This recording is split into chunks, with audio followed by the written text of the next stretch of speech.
그래서 오늘 이 부분에 대한 말씀을 함께 우리가 나누고 그 다음에 참전기념비 유엔군 그렇게 갈 예정입니다. 어떤 기대가 됩니까?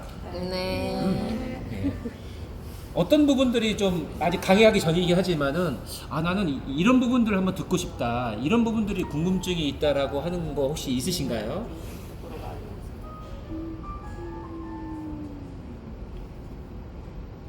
네, 다이정데스. 원래 그 한국 사람이나 일본 사람들한테 저기 질문하잖아요.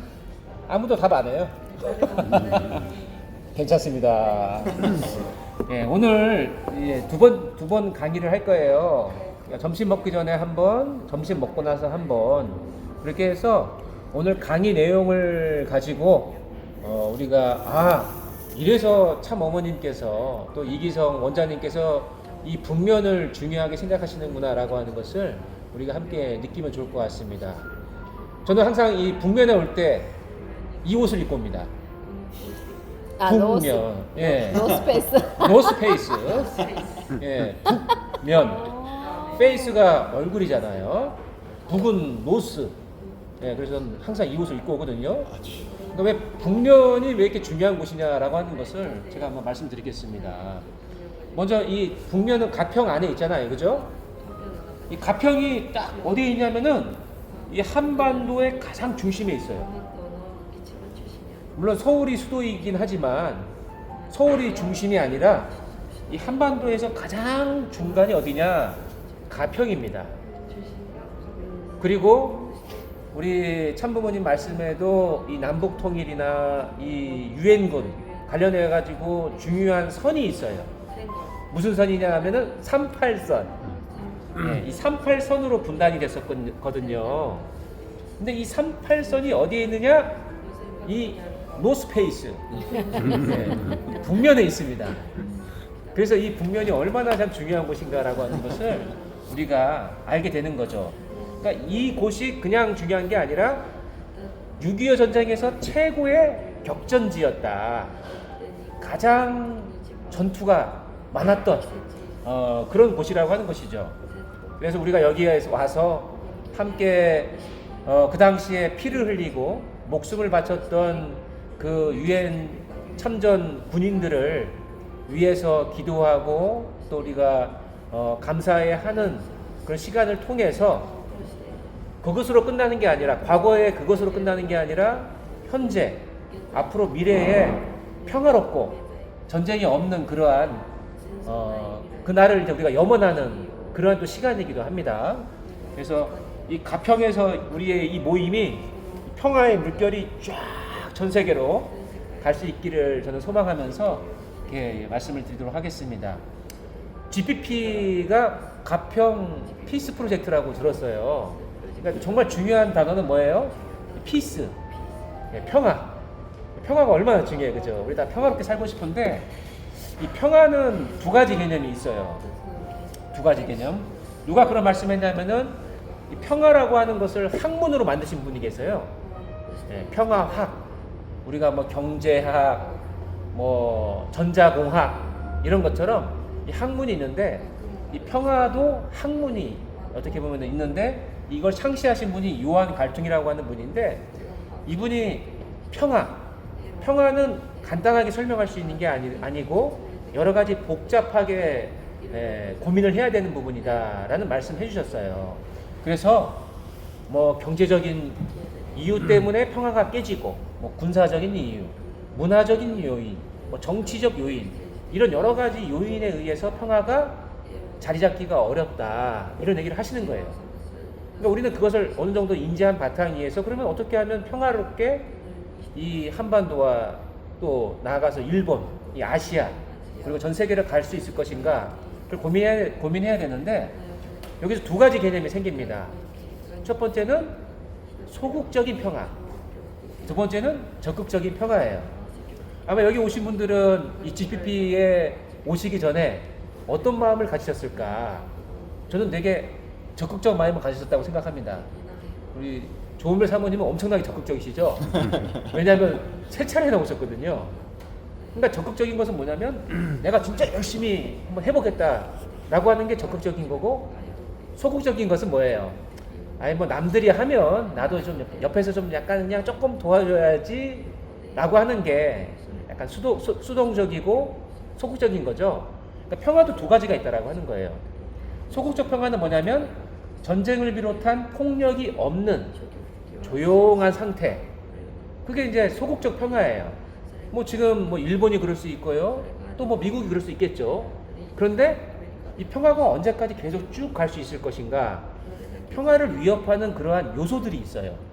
지금 당장 보이는 건 아니지만 잠재되어 있는 거죠. 근데 그런 것들이 다양한 그 원인이 있는데, 이 적극적 평화는 뭐냐면 그런 원인들을 미리미리 사전에 예방하는 거예요.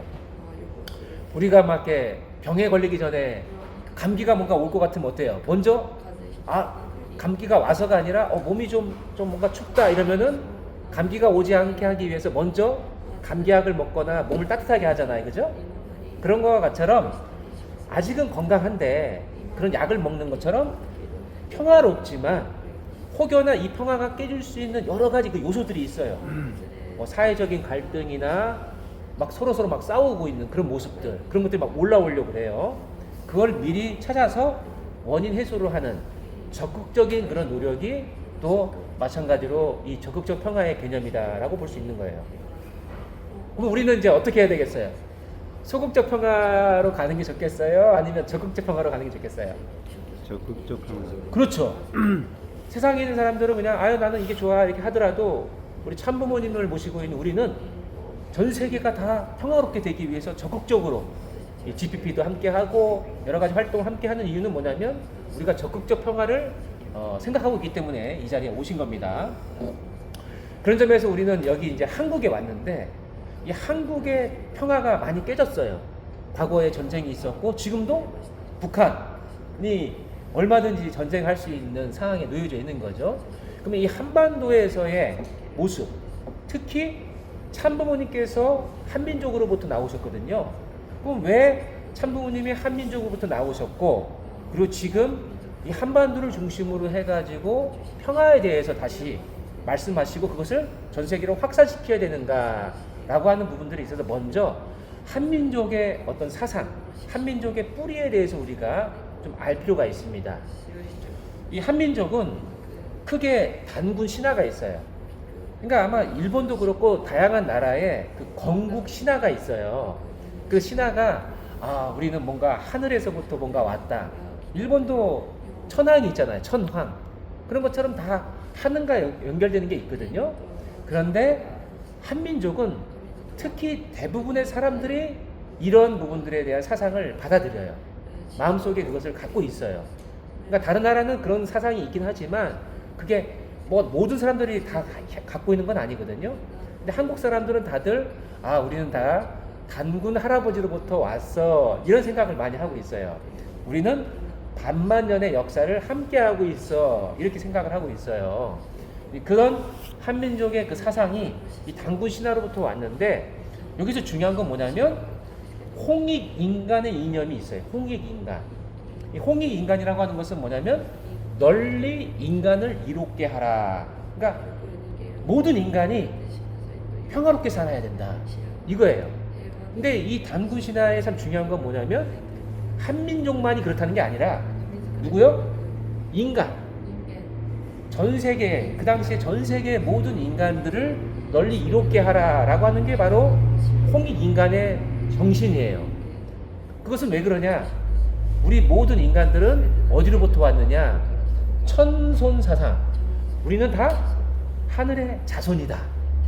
그러니까 이 인간도 하늘의 자손이고 이 인간도 하늘의 자손이고, 다 얼마나 귀해요. 하늘의 자손이니까. 그죠? 그러니까 모든 인간을 이롭게 하라고 하는 그러한 단군 신화가 다 마음속에 와닿는 거예요. 그러한 한민족의 이 사상과 정체성이 있다라고 하는 거죠. 그래서 그런 부분을 가지고 항상 신명, 이 신명이라고 하는 것은 기쁜 거예요. 신날 때, 야, 너 정말 신명 나는구나, 이런 얘기를 해요. 막 춤추고 이런 노래하고. 그러니까 이게 단순히 기쁜 게 아니라 뭐예요? 신명, 하늘을 밝게 한다. 하늘과 연결되어 있다. 이런 뜻의 의미예요. 그러니까 한국말이 은근히 신과 관련된, 하늘 부모님과 관련된 내용들이 되게 많아요. 신기하게도 그런 부분들. 근데 이게 기쁜 것만이 아니라 또 슬픈, 한이라고 하는 것도 또 함께 한민족에게는 있는 거예요. 그러니까 한민족의 한, 이거는 슬프다고 하는 그런 개념. 나 슬퍼. 나 오늘 아침에 빵 먹었어. 밥 먹어야 되는데. 뭐 그것도 하나 슬플 수 있죠. 하지만 그거보다 더 깊이 있는 서러움, 그 한이라고 하는 게 있어요.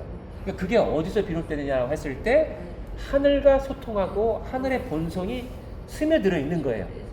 하늘처럼 기뻐하고, 하늘 부모님이 인간 창조했을 때 얼마나 기뻐하셨겠어요, 그죠? 너무 기쁘셨을 거예요. 그러니까 그런 기쁨, 인간이 타락했을 때 하늘 부모님이 얼마나 슬퍼하셨겠어요. 그러한 슬픔, 한, 이런 부분들을 스며들어 있는, 그러니까 마음속에, 가슴속에 스며들어 있다라고 하는 거죠. 그게 이제 한민족의 그러한 사상이에요. 그리고 또 효사상, 부모를 공경하고 어른을 공경하는 게 기본으로 다 문화적으로 갖고 있는 거예요. 그러니까 그런 것들이 그냥 온 게 아니라 다 어떠한 이유 때문에 이러한 효사상도 우리 한민족이 갖고 있다라고 하는 것입니다. 근데 이런 것들이 결국은 어디로 다 취합이 되냐면 결국 평화롭게 살자는 거예요. 부모님을 공경하고 사람들을 사랑하고, 이 모든 것들이 어디로 가냐? 평화롭게 잘 살자라고 하는 거죠. 그래서 한민족은 여러 가지 침략도 받았고 여러 가지 뭐 공격을 받았지만 그래도 평화롭게 살자고 그렇게 노력해 왔어요. 근데 안타깝게도 1905년 일본 제국주의에 의해서 을사늑약이라고 하는 조약이 체결돼 가지고 나라를 뺏기게 됐어요. 그러니까 반만년의 역사 속에서 이 한민족은 그래도 나라를 그래도 지탱해 왔고 나라를 그래도 계속 이어져 왔거든요. 뭐 많이 뭐 예를 들어 중국에서도 공격하고 다양한 나라에서 공격을 했지만 나라를 완전히 뺏긴 적은 별로 없어요. 근데 가장 최근이면서 이게 가장 긴 기간 동안 완전히 뺏긴 유일한 경험이 언제냐? 바로 이 일본 제국주의에 의해서 나라를 뺏겼던, 주권을 상실했던 이때가 40년 기간이 있었습니다. 그러니까 참 뭐 옛날에 뭐 598년도 뭐 중국 다 중국 쪽이에요. 뭐 몽골에서도 침입하고 그래서 60만 명이 죽고 15만 명이 죽고 너무나도 많은 사람들이 다 죽었단 말이에요. 그런데 그럼에도 불구하고 나라를 굳건히 지켰지만은 일제시대에서는 나라를 뺏겼어요. 네, 그래서 항상 우리 한국 사람들은 그래도 이 애국가라고 하는, 일본에도 국가가 있고 미국에도 국가가 있는데 한국의 국가는 신기하게도 이런 단어가 나와요. 이런 문장이 나와요. 하나님이 보호하사 우리나라 만세. 그러니까 이 한국이라는 한국 사람들은 기독교 국가가 아니거든요. 기독교인들만 있는 게 아니에요. 그럼에도 불구하고 한국이라는 나라의 국가가 왜 하나님이 보호하사 우리나라 만세가 있을까? 이런 부분들은 아까 제가 말씀드렸던 것처럼 많은 그 천손 사상과 연결되어 있다라고 볼 수 있는 거죠. 근데 일제시대에 있어서 많이 암울하고 실망하고 힘든 시기였지만 이때 그래도 하나의 희망이 있었어요. 그게 뭐였냐면은 기독교가 전례가 되고, 기독교가 한마디로 이 선교사들이 한국에 와가지고 나라를 빼앗긴 한민족들에게 희망을 줬어요. 하나님을 얘기하고, 그 당시에는 이제 우리는 하늘 부모님을 얘기하지만 그 당시에는 이제 하나님이라고 얘기를 했죠. 하나님에 대한 설명을 하고 그 믿음을 갖게 하고 신앙을 갖게 하고, 그래서 이 하나님을 모시는 새로운 종교 기독교를 뿌리 내리게 했다라고 하는 거죠. 그리고 모두가 자유롭고 평등하다는 이 새로운 희망을 계속 잃지 않게 했다라고 하는 것입니다. 이 기독교의 그 희망은 정말 중요해요. 이 선교사들이 민중을 보호하게 하였고 많은 그 의사들을 보내고 또 경제적으로 어려운 사람들에게 그런 식량을 주고 먹을 걸 주고 이런 것들을 많이 노력을 해줬거든요. 그래서 이런 하나님의 사랑을 친히 보여줬어요. 희생을 통해서. 그래서 한민족은 비록 일본에 의해서 나라를 빼앗겼지만 그래도 우리는 다시 희망을 가질 수 있어. 왜? 하늘 부모님에 대한 기독교의 하나님과 우리 단군 할아버지와 연결되는 그런 하늘 부모님과의 차이는 있긴 하지만 그래야 우리 하늘이 있어. 하나님이 보호하시고 계셔. 라는 생각을 하고 있었기에 그런 희망을 가지고 있었던 것이죠. 그 바탕위에서 독립만세운동을 1910년도에 하게 됩니다. 근데 여기서 중요한 건 뭐냐면 이 3.1 독립만세운동은 누가 주도가 됐냐면은 종교인들이 주도가 됐어요. 그러니까 종교를 갖고 있지 않은 사람들도 있긴 했지만 주로 대부분이 종교인들이 규합을 해서 종교인들이 힘을 내서 이 3.1 운동을 일으키게 한 겁니다. 평화로운 그런 나라를 다시 만들고 싶다, 독립하고 싶다라고 하는 부분이죠. 근데 여기서 독립선언문이 아주 중요해요. 여기서 스스로를 채찍질하기에도 바쁜 우리에게는 남을 원망할 여유가 없다. 이 독립운동을 하다 보면은 이 일본을 원망하고 일본이 우리나라를 빼앗았다. 일본을 어떻게 보면 가장 증오할 수 있지만 독립선언문에는 그런 내용이 담겨 있는 게 아니라 아쉽지만 그래도 우리가 남을 원망할 이유가 없고 우리 자신을 바로 세우는 것에 집중하자라는 그런 얘기를 합니다. 나아가서 이 독립선언문을 통해 가지고 뭐라고 나오냐? 기미 독립선언서에 뭐라고 나오냐면 일본으로 하여금 그릇된 길에서 벗어나 동양을 붙들어 지탱하는 자의 중대한 책임을 온전히 이루게 하는 것. 그러니까 일본을 무조건 미워하거나 증오하지 않아요. 일본도 분명히 평화를 지향하는 사람도 있을 것이고 이렇게 남의 나라를 침략하는 사람도 있을 것이고 다만 그것이 침략하는 사람이 더 많아서 그렇게 됐지만 분명히 일본 사람 중에서도 평화를 사랑하는 사람들이 얼마나 많았겠어요. 그죠? 그래서 일본이 그릇된 길로 가는 게 아니라 원래 올바른 길로 가야 된다라고 하는 부분들을 또 얘기하면서 거기서 끝나는 게 아니라 평화와 인류 행복에 필요한 모든 노력을 함께 하자. 그러니까 나라를 일본에 빼앗겼지만 일본을 증오하는 게 아니라 그렇게 함께 가자라고 얘기하는 이 독립선언이 나올 수 있었던 건 뭐냐면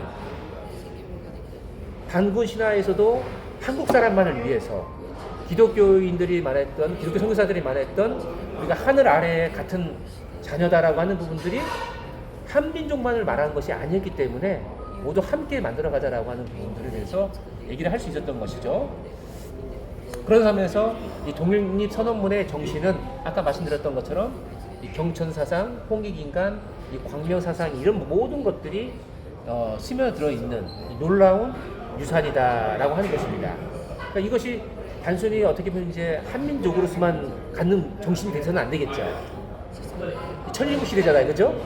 그러니까 아들의 나라가 아버지의 나라가 됐고 타락한 해와의 나라가 이제는 어머니 나라가 됐잖아요. 예. 그러니까 그런 것처럼 이제 그 천일국이라고 하는 것이 꼭 한국 사람만 있는 게 아니거든요. 이 축복 가정들이 다 천일국 사람들 아니에요? 우리 천일국 국민들은 다 이러한 사상을 우리가 함께 가져야겠다라는 생각을 가지고 봐야 되는 것입니다. 그런 점에서 있어서의 이 대한민국 임시헌장에 담긴 이 임시헌장 제7조를 보면 참 신기한 게 뭐냐면은 이 대한민국은 신의 의사에 의하여 국제연맹에 가입한다 이렇게 나와 있어요. 그러니까 이 대한민국이라는 아까 제가 말씀드렸지만은 우리나라는 기독교 국가가 아니었어요. 그런데도 불구하고 대한민국이 앞으로 이렇게 독립을 해야 되는데 임시헌장이란 말이에요. 근데 어떻게 이게 건국이 되었느냐라고 하는 부분이거든요. 근데 어떻게 건국됐느냐? 신의 의사에 의하여 건국되었기 때문에 우리는 다 이렇게 살아나가야 된다라고 하는 부분들을 얘기하는 거예요. 아주 신기한 거죠. 신의 뜻에 따라 그 정신이 계속 일맥상통하고 있다라고 볼 수 있는 겁니다. 그런 점에서 이 일본이라는 나라도 이 국호에 그 이유가 있을 거예요. 일본이라고 하는 나라도 대한민국은 어떤 의미가 있느냐? 대라는 건 큰 대예요, 그죠? 그리고 이 민국이라고 하는 단어는 뭡니까? 민국, 백성의 나라라고 하는 게 이제 민국이죠. 그럼 큰 한의 백성의 나라다라고 하는 거죠. 그럼 여기서 핵심적인 단어는 이 한이에요, 한. 뭐가 크냐? 한이 크다는 거예요, 한이. 이 한은 결국 어디에서 비롯되느냐라고 했을 때 아까 말씀드렸던 환인. 환인은 하늘 부모님을 의미해요.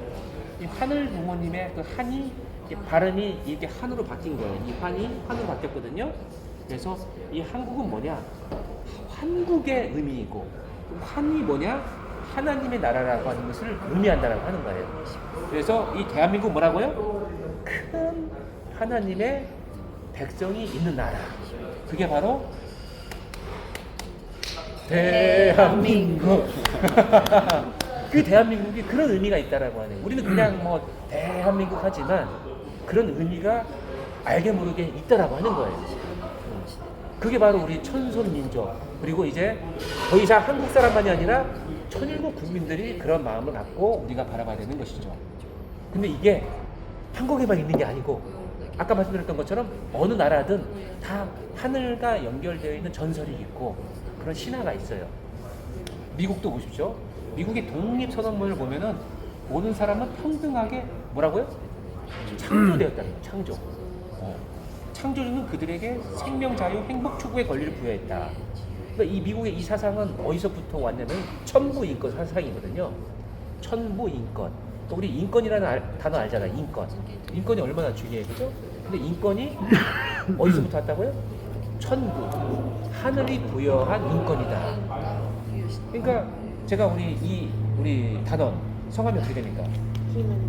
김은정 단원. 제가 김은정 단원을 제가 저보다 키가 작아요, 커요? 작아요. 키가 작죠. 그리고 제가 키가 작다고 해서 이렇게 무시하면 돼요, 안 돼요? 안 됩니다. 안 돼요. 저보다 뭐가 좀 모자르고 저보다 뭐가 약하고 그럴 수 있어요. 근데 또 반대로 김은정 우리 단원이 저를 무시할 수도 있죠. 왜냐면 머리카락이 저보다 머리카락이 많아요. 그러면 이 사람 머리카락이 별로 없네 하면서 저를 무시할 수 있어요. 근데 저를 무시하면 됩니까? 안 됩니까? 안 돼요. 제발 안 돼요. 왜 그러냐? 뭐냐? 우리 은정단원도 이 인권, 이 사람의 인격이 어디로부터 왔다고요? 하늘로부터 왔다는 거예요. 저도 누구로부터 왔다고요? 저도 하늘로부터 왔다는 거예요. 그러니까 우리는 다 하늘 부모님의 자녀이기 때문에 이 사람 우리가 내 인간이 함부로 무시할 수 없다. 그 사상이 바로 민주주의 사상이라고 하는 거예요. 그 사상이. 그리고 이 민주주의에 의해서 미국도 건립이 됐고 그렇기 때문에 미국도 이 독립선언문도 다 모두 창조주의에 대한 얘기를 하고 있고 이 대통령도 뭡니까? 취임할 때 선언을 어디에다 해요? 핸드폰에다 하는 게 아니고 이 성경 위에다가 하는 거죠, 그죠? 예, 딱 그런 이유, 역사적 이유가 있어요. 민주주의의 역사에 이유가 있는 거죠. 그래서 이러한 민주주의를 우리는 현대 사회에 있어서 되게 중요한 어떤 정치 이념으로 보는데 그게 어디서부터 왔다고요? 하늘로부터 왔다. 인간의 수많은 그 지혜와 문명의 고민을 통해서 나온 사상이 바로 이 민주주의인데 이것이 인간의 머리에서 나왔다고 해서 끝나는 게 아니라 어디서부터 왔다? 하늘 부모님으로부터 왔다라고 하는 것을 우리가 알아야 되겠고 이 창조주 하나님은 그렇기에 민주주의에 살고 있는 우리가 하늘 부모님을 잊어서는 안 된다라고 보는 것이죠. 근데 세상에 많은 사람들 그걸 잊고 있지만 우리 같은 사람들은 적극적인 평화를 달성하려고 하는 우리 같은 경우에는 이 민주주의와 하늘 부모님의 연결점을 항상 얘기를 해줘야 되는 것입니다. 그런데 어떻게 됐어요? 지금 우리 남한은 민주주의에 살고 있고 북한은 민주주의가 아닌 곳에서 살고 있어요. 그러다 보니까 이 분열되어 있습니다. 민주주의와 공산주의의 갈등이 있는 거죠. 이거는 지금의 모습만이 아니라 꽤 오래전 분단됐을 때부터 있던 이러한 갈등이에요. 이제 이 갈등을 종식시켜야 되는데 이 분열된 이 한반도가 여전히 계속 지속되고 있죠. 가장 첫 번째의 확실한 그 분단이 언제였느냐라고 했을 때 바로 1950년 6.25 때 있었던 한국전쟁이에요. 그때 이 1950년 6월 25일 38선을 넘어서 북한이 남침을 했습니다. 그래서 제가 이제 2강 때 설명을 해드리긴 하겠지만은 이 6.25 전쟁은 단순한 전쟁이 아니에요. 그냥 북한 김일성이 남한을 공격했던 그런 전쟁으로서만 끝나는 게 아니고 이념의 전쟁이었다라고 하는 거예요. 이념. 그러니까 공산주의가 하나님과 연결되어 있는 민주주의를 없애기 위해서 이 이념의 전쟁이었다라고 볼 수 있는 거예요. 두 번째, 민족 전쟁이었다라고 하는 거예요. 누구가 아까 말했던 것처럼 그 중국 쪽에서 공격하거나 일본 쪽에서 공격한 게 아니라 뭐라고요? 민족끼리 안에서 물론 거기에 뭐 소련도 있고 중국도 있고 또 유엔군도 있었긴 했지만 가장 근본적으로는 한민족끼리 싸웠던 그런 민족의 전쟁이었다라고 하는 거죠. 그 이유는 아까 말씀드렸던 것처럼 이념이 달랐기 때문에. 그리고 세 번째는 뭐냐? 이 전쟁은 그 세상에 많은 전쟁을 연구하다 보면은 이 6.25 전쟁은 또 세 번째 특징이 뭐냐라고 했을 때 소모 전쟁이었어요. 이 소모 전쟁이라고 하는 건 뭐냐면은 이 처음에 북한이 공격해가지고 어디까지 쭉 내려왔어요? 부산까지 내려왔어요. 부산을 빼고는 다 이제 침략이 당했어요. 그렇게 해서 남한이 이제 대한민국이 끝나는 것인가 없어지는 것인가 했었는데 다행히 유엔이 참전해가지고 인천에 상륙작전을 해가지고 다시 어디까지 올라가냐면은 백두산 있는 곳까지 압록강 있는 곳까지 올라갔어요. 야 그럼 다시 민주주의의 국가로서 우리가 통일되느냐라고 생각을 했는데 다시 중공군이 공격을 해가지고 대전까지 내려왔다가 지금의 현재 38선으로 휴전선언이 됐거든요. 근데 이 휴전선의 모습이 된 게 언제냐면은 전쟁이 벌어지고 나서 1년 정도 지났을 때예요. 왔다 갔다 왔다 갔다 하는 기간은 딱 1년이었어요. 근데 이 6.25 전쟁은 몇 년 있었냐? 3년이 있었어요. 3년. 그러면은 거의 이제 현재는 휴전선이 그대로 됐던 것이 바로 1년 만에 그렇게 됐는데 그럼 전쟁이 끝나야 되잖아요. 근데 그로부터 2년 동안 수많은 또 젊은이들이 이 38선, 이 휴전선에서 계속 죽고 죽이는 그런 소모적인 전쟁이 있었다라고 하는 거예요.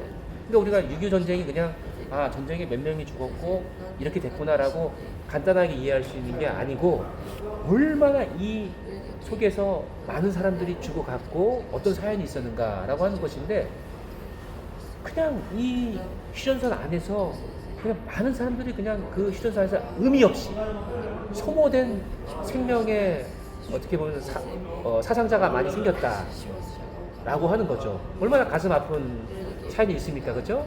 그래서 우리가 이따가도 이 가평 지역을 다 함께 돌아다닐 텐데 그런 역사의 상처가 깃든 곳이 바로 여기 가평이고 북면인 거예요. 자, 그러면 이제 우리가 이곳에 이제 왔는데요. 이 가평은 왜 전국에 있잖아요. 우리 대한민국 전국에 전투 기념비, 참전 기념비가 이렇게 많이 있는 곳은 없습니다. 가평이 전국에서 가장 이런 전투 기념비, 참전 기념비가 많은 곳이에요. 그럼 왜 많을까요? 그만큼 중요하지. 그렇죠. 그만큼 중요한 곳이었고 그만큼 중요한 곳이니까 전쟁이 엄청나게 벌어졌던 곳이 바로 여기예요. 참고로 이 시간에 다 설명해 드릴 수는 없겠지만은 6.25 전쟁이 처음 벌어졌을 때 3일 만에 서울이 뺏깁니다. 북한군이 3일 만에 서울을 뺏어요. 근데 아까 말씀드렸던 것처럼 북한 입장에서는 빨리 이것을 부산까지 침략을 해가지고 다 점령을 해야 유엔군이 올 수 없게 만들어야 되죠. 근데 유엔군이 올 수 없게 만들려면 빨리 부산까지 공격을 해야 되는데 3일 동안에 서울을 뺏고 난 다음에 그 다음에 서울에서 오랫동안 멈춰 있었어요. 왜 멈췄는가? 이게 아직도 풀리지 않은 신비예요. 왜냐면 김일성 입장에서는 3일 동안 서울을 이제 점령했고 그럼 빨리 대전으로 가고 부산으로 가서 남한의 대통령이나 남한에 있는 군인들을 빨리 없애야 통일을 시킬 수 있잖아요. 그죠? 그런데 왜 서울에 3일 동안 없애고 나서 빨리 내려와야 되는데 왜 빨리 못 내려왔을까? 그게 이 가평, 춘천 지역에 우리 국군들이 김일성이 생각했던 것보다 더 잘 막았다는 거예요.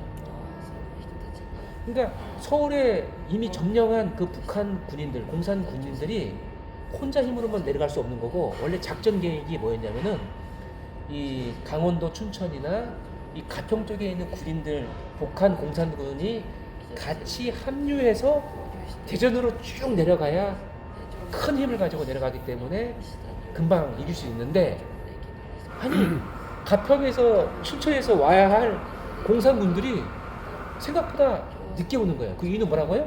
이 가평에 우리 국군들이 잘 방어를 했다는 거예요. 방어를 하고 후퇴하고 방어를 하고 후퇴하면서 시간을 많이 끈 거예요. 그러니까 김일성이 예상했던 시나리오가 안 된 거예요. 그러니까 우리 국군들이 서울에서 쫓겨났지만 대전으로 쫓겨났지만 그래도 이 전열을 잘 정비하면서 내려오고 전열을 잘 정비하면서 부산으로 왔기 때문에 부산에서 마지막 메가더 장군이 인천 상륙작전을 할 수 있게끔 그 시간을 번 거예요. 9월까지. 그 말은 결국 뭐냐면 이 가평이 얼마나 중요한 전략적 요충지냐. 이게 서울로 가는 길이 다 가평에 있어요. 그러니까 우리는 지금 여기에 수많은 이 유엔군과 그리고 우리 국군들이 여기에 묻혀져 있는 이유가 뭐냐? 물론 당연히 북한군과 중국군도 여기에 엄청나게 묻혀 있어요. 그 이유가 뭐냐? 이것을 뺏고 빼앗기는 싸움이 벌어졌다라고 하는 거예요. 그러니까 가장 큰 여기에 많은 사람들이 죽었던 시기가 언제였냐? 1950년 6.25 전쟁이 벌어지고 나서 6월, 7월 달이 엄청나게 이제 여기서 가평에서 많은 국군과 북한군이 시체가 많았죠. 그리고 이제 부산까지 내려왔죠. 그 다음에 어떻게 했다고요? 메가더 장군이 와가지고 압록강까지 갔다가 그 다음에 중공군이 내려왔잖아요. 그래서 중공군이 내려온 시기가 언제냐? 일사후퇴로 해가지고 이제 도망쳤지만 중공군이 여기까지 내려온 게 언제냐면 1951년 3월, 4월 달에 그게 이제 춘계 봄이잖아요. 겨울에도 추우니까 공격도 어려운 거예요. 이제 우리 지금 봄이잖아요. 그러니까 야 이제 제대로 한번 공격을 하자 남한을. 그래가지고 이 가평 쪽을 향해서 중공군들이 엄청 많이 내려왔을 때가 언제냐? 바로 1951년 3월, 4월이에요. 그때 여기를 어떻게 했다고요? 여기를 우리 유엔군이 막은 거예요. 국군이 막은 거예요. 완전히 많은 사상자가 생겼죠. 그런 현장이 어디냐? 바로 여기에 우리가 와 있는 가평 북면이다라고 보는 겁니다. 그래서 프랑스, 호주, 뉴질랜드, 미국, 이 캐나다 전투기념비가 여기 다 몰려 있어요. 우리가 있는 곳이 여기 어텐디드 가든카페죠. 여기 신기하게 다 몰려 있는 거예요. 그리고 좀 더 멀리에는 정몽리에는 38선 표지석이 있고 공동생활 유적이 있는데 여기에 다 몰려 있는 곳이다. 그래서 우리가 이따가 이 전투기념비, 참전기념비 갈 때는 여기를 어떻게든 뺏기지 않으려고 했었던, 만약 뺏겼으면 어떻게 됐겠어요? 1950년도에 만약에 이 국군이 그냥 빨리 뺏겼으면 부산도 없는 거예요. 그랬으면 참부모님 어떻게 됐겠습니까? 섭리를 해놓으실 수가 없는 건데 왜? 목숨이 위태로워 있을 거 아니에요? 흥남 감옥에 그 당시 계셨을 텐데 참아버님은 유엔군이 폭격할 이유가 없죠. 왜? 북한이 계속 이기고 있는데, 그죠? 참 어머님도 마찬가지로 이 시기에 남한으로 내려오시는데 설사 남한에 계셨다 하더라도 부산까지 다 뺏기면 어떻게 돼요? 이제는 지금의 북한처럼 되는 거예요. 한반도 전체가. 그럼 섭리를 할 수 있습니까? 없습니까? 못 하시는 거예요. 그렇기 때문에 참 어머님께서 이 가평에서의 이 유엔군을 되게 중요하게 생각하시는 게 뭐냐면, 만약에 이 가평에 유엔군이 참전하지 않았으면은 참부모님은 섭리를 행하시기가 아주 어려우셨다라는 말씀을 하시기 때문에 이 자리에서 죽어간 많은 유엔군들을 위해서 우리 전 세계에 적극적 평화를 실천하는 우리 식구들이 와서 기도해주고 감사한 그런 묵념의 시간도 좀 가졌으면 좋겠다라는 말씀을 주시는 겁니다. 그 각각의 뭐 미국, 프랑스, 호주, 뉴질랜드, 캐나다에 관련된 부분들은 제가 전투 기념비 가서 설명을 해드릴게요. 또 다 국가마다 다 사연이 있어요. 전투 기념비마다 사연이 있으니까 제가 직접 가서 이렇게 설명을 해드리는 걸 하고, 좀 전체적인 부분들을 말씀드린다고 한다면, 첫 번째 미국. 미군은 유엔 16개국 중에서 가장 많은 군인들을 보냈어요. 연 인원 178만 명이 참전했습니다. 그러니까 이런 나라가 없죠. 어떻게? 그러니까 미군이 아무리 그 민주주의를 수호한다 하더라도 이렇게 먼 나라에, 그리고 그렇게 중요하지 않은 국가였거든요. 사실 한국이란 나라가요. 근데 178만 명이라고 하는 인원을 보내고 매년 참전 최대 이 주둔했던 인원이 26만 명의 군인이 여기에 체류하고 있었어요.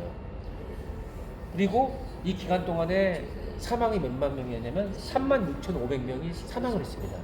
그러니까 미국 입장에서는 얼마나 자신들의 국민이고 자신들의 젊은이들이잖아요. 그죠? 근데 그것을 바꿀 정도로 왠지 모르겠지만은 한반도에 대한 그 민주주의를 만들고자 보호하고자 노력을 했던 거죠. 부상은 10만 명이나 됐어요. 뭐 팔이 잘리거나 다리가 없어지거나 정말 참혹했죠. 근데 여기서 정말 우리가 알아야 될 여러 전투가 있었지만 기적의 가평 전투라고 하는 게 있어요. 1951년 5월 26일. 그러니까 이게 언제냐면 아까 말씀드렸던 것처럼 중공군이 봄이 돼가지고 밀어쳐 오는 거예요. 그래서 이 가평을 뺏기면 어떻게 됩니까? 다시 한반도가 위험해지는 거예요. 근데 이것을 막기 위해서 이 미군이 포병 부대가 600명이었는데 중공군은 몇 명이었냐? 4,000명이에요. 그러니까 중공군이 몇 배나 많아요? 거의 7배가 많았어요. 그러면은 한 명 대 7명이 싸우면 누가 이겨요? 당연히 7명이 이기잖아요. 근데 기적이 벌어진 거예요. 기적. 중공군은 350명이 죽었고 830명이 잡혔는데 미군은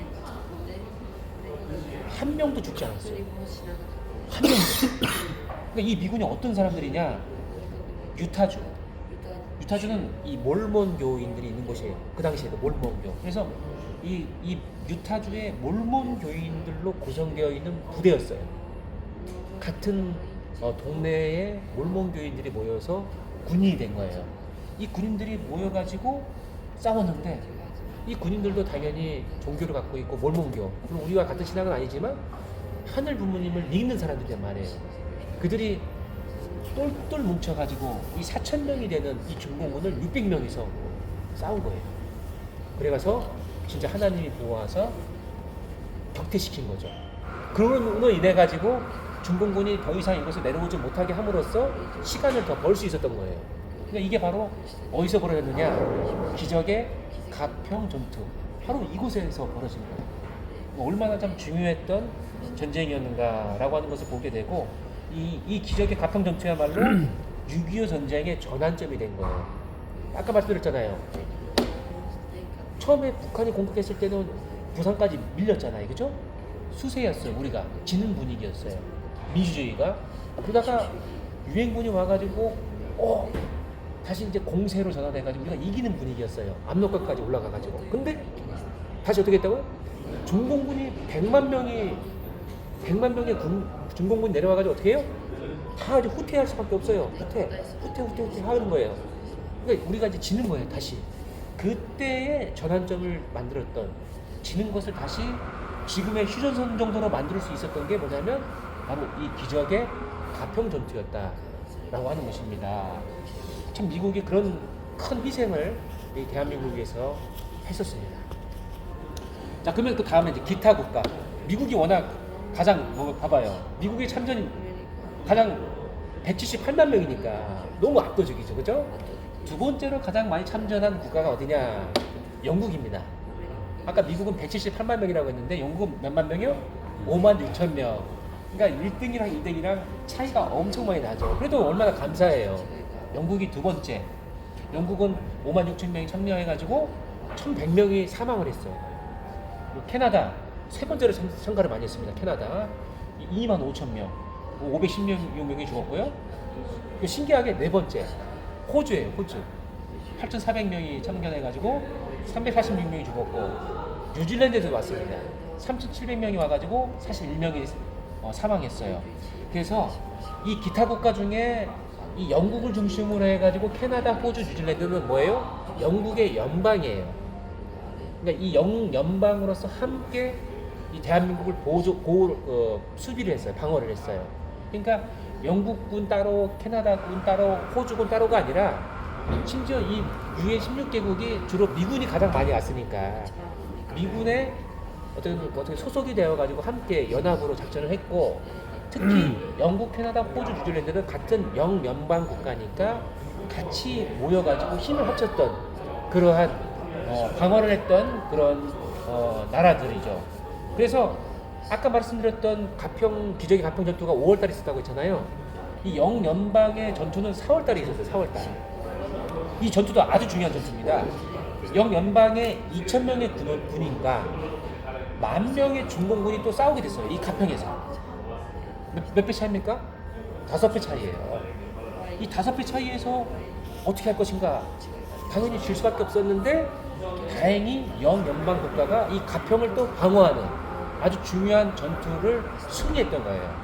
그러니까 그런 것들이 아까 미국에서도 그렇고 영연방도 그렇고 이 가평 전투, 가평의 방어 전투를 성공적으로 했다라고 하는 게 얼마나 정말 중요한 기회가 되었는가. 안 그랬으면 더 그냥 중공군에 의해서 더 많이 밑으로 내려갔겠죠. 지금 휴전선은 여기 그 뭐 철원 아니면 뭐 이렇게 뭐 연천 이런 곳이 휴전선이 있는데 만약에 가평에서의 이 영연방이나 미군의 노력이 없었으면은 휴전선은 어쩌면 대전까지 내려갈 수도 있어요. 서울을 우리가 갖지 못할 수도 있었습니다. 그러니까 그런 부분들이 참 이 가평에서의 전투가 얼마나 중요했는가라고 알 수 있고요. 프랑스도 3,400명이 참여를 했고 262명이 죽었어요. 그러니까 프랑스도 정말 유엔 참전군으로서 상당히 많은 노력을 했다라고 볼 수 있는 거죠. 그리고 아까 말씀드렸던 것처럼 미국, 영국, 캐나다, 호주 이 4개 국가의 특징은 뭐냐면 이 4개 국가가 공군, 육군, 해군 이 3개의 군대를 함께 다 보낸 4개 국가가 있는데 그게 바로 미국, 영국, 캐나다, 호주라는 것입니다. 그래서 참 이 나라 모든 국가가 참 감사하긴 하지만 특히 이 네 나라가 정말 큰 역할을 해줬다라고 볼 수 있는 거죠. 자, 이것으로써 우리가 그 첫 번째 강의, 이 가평의 이 전투가 얼마나 참 중요했고 또 이 민주주의를 우리가 회복하기 위해서 얼마나 많은 노력을 했고 그리고 이 민주주의가 어디로부터 왔는가라고 하는 그 한민족의 그 사상까지 함께 우리가 공부를 하였습니다. 아주 아주 네, 감사합니다.